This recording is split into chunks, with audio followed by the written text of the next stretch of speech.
దేశంలో కరెన్సీ నోట్ల రద్దు అనే మాట వినిపిస్తే చాలు సామాన్య ప్రజల నుంచి వ్యాపారవేత్తల వరకు అందరిలోనూ ఒక రకమైన టెన్షన్ మొదలవుతుంది.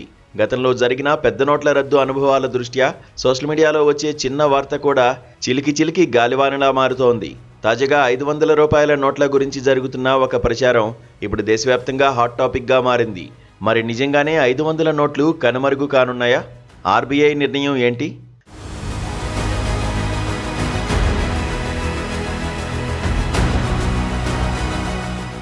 గత కొన్ని రోజులుగా వాట్సాప్, ఫేస్బుక్, ఎక్స్ వేదికగా ఒక వార్త వైరల్ అవుతోంది.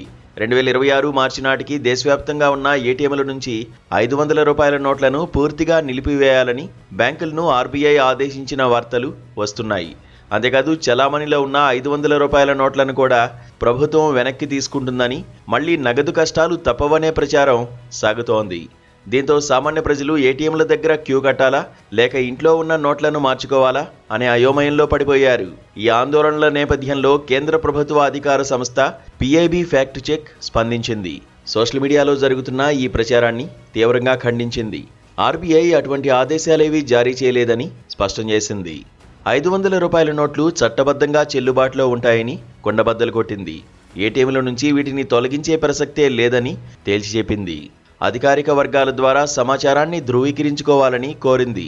2026 డెడ్లైన్ అనేది కేవలం కొంతమంది సృష్టించిన కట్టుకథ మాత్రమేనని, ఇలాంటి తప్పుడు వార్తలను ఫార్వర్డ్ చేయవద్దని ప్రజలకు అధికారులు ఈ మేరకు విజ్ఞప్తి చేశారు.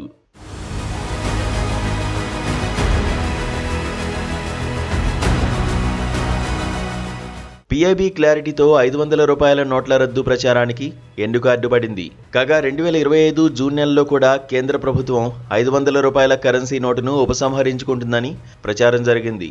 కేవలం టెక్స్ట్ మెసేజ్లే కాదు, ఇప్పుడు ఏఐ టెక్నాలజీతో సృష్టిస్తున్న డీప్ ఫేక్ వీడియోలు మరింత ప్రమాదకరంగా మారాయి. గతంలో ఆర్థిక మంత్రి నిర్మలా సీతారామన్ గారు ఏదో ఒక ఇన్వెస్ట్మెంట్ ప్లాట్ఫామ్ను ప్రమోట్ చేస్తున్నట్లు, తక్కువ ధరకే ఎక్కువ లాభాలు వస్తాయని చెబుతున్నట్లు వీడియోలు వైరల్ అయ్యాయి. సామాన్యులను బురిడి కొట్టించి వారి బ్యాంకు ఖాతాలను ఖాళీ చేసేందుకు సైబర్ నేరగాళ్లు ఇలాంటి తప్పుడు ప్రచారాలను ఆయుధంగా వాడుకుంటున్నారు.